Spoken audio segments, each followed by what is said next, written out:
नमस्कार, मैं हूं आपके साथ उमा पाल और आप देख रहे हैं स्टार न्यूज प्लस। आइए अब रुक करते हैं आज के कुछ खास खबरों पर। तब तक बने रहिए मेरे साथ स्टार न्यूज प्लस पर। धन्यवाद।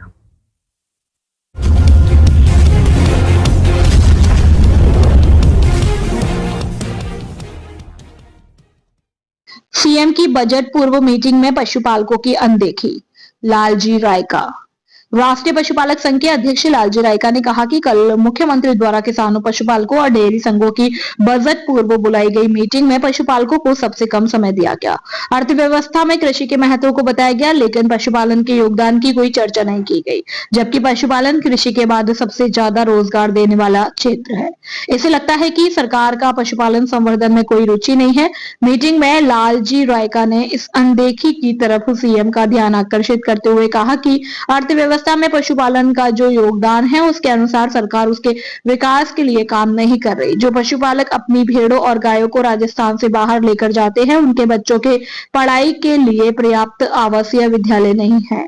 स्टार न्यूज प्लस के लिए राजस्थान के जयपुर से बलराम रेवाड़ी की रिपोर्ट। किसानों ने सुझाव दिए, तब तक उन्होंने ज्यादातर किसानों को बोला, इसलिए लास्ट में मैंने बोला कि नहीं, पशुपालकों का अवसर मिलना चाहिए।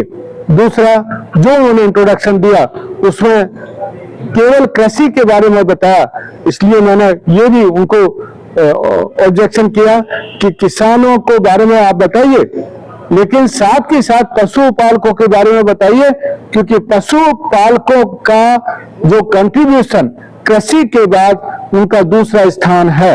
इसलिए गवर्नमेंट कैन नॉट इग्नोर पशुपालक।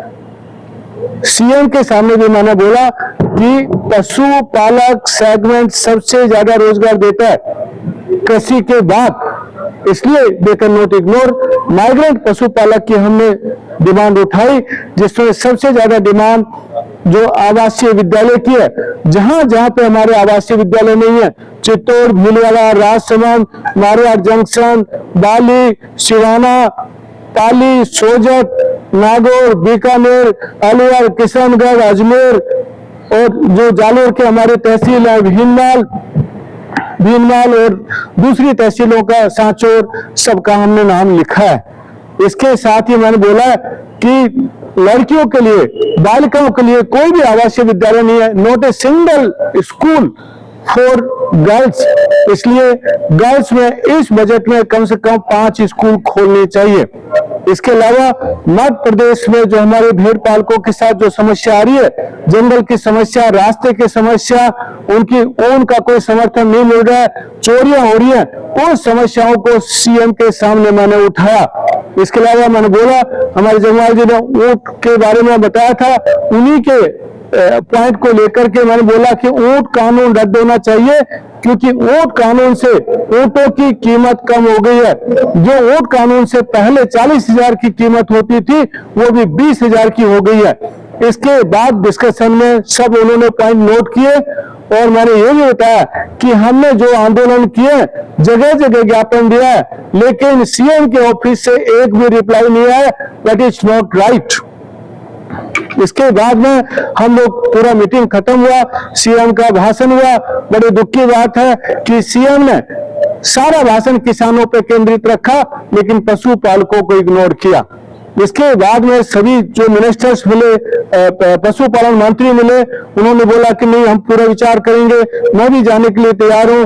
और हम लोग अभी पशुपालन सेक्रेटरी से मिलके आ रहे हैं, उनको सारे बीमा के बारे में, ऊंट के बारे में, भेड़ों के बारे में, जितनी भी हमारी समस्याएं हैं, शिक्षा के बारे में, सब कुछ हम लोग उनसे डिस्कशन करके आए। उन्हें भरोसा दिया है कि भाई हम लोग पॉलिसी में चेंज करेंगे। कल और परसों फिर हम लोग आएंगे, सेक्रेटरी से मिलेंगे, लेकिन एक ही कमिटमेंट लेके जा रहे हैं कि अपने मुद्दों को, पशुपालकों के मुद्दों को कोई भी ताकत हो, चाहे सीएम हो चाहे कोई भी ताकत हो, हम लोग उठाने से डरेंगे नहीं। दूसरा, मैं ये बताना चाहता हूं कि जो पशुपालकों के मुद्दे हैं, उसका जब तक समाधान नहीं होगा तब तक हम गवर्नमेंट का पीछा नहीं छोड़ेंगे और आगे भी हम लोग पशुपालकों की डिमांड उठाते रहेंगे। बहुत बहुत धन्यवाद। Thank you very much.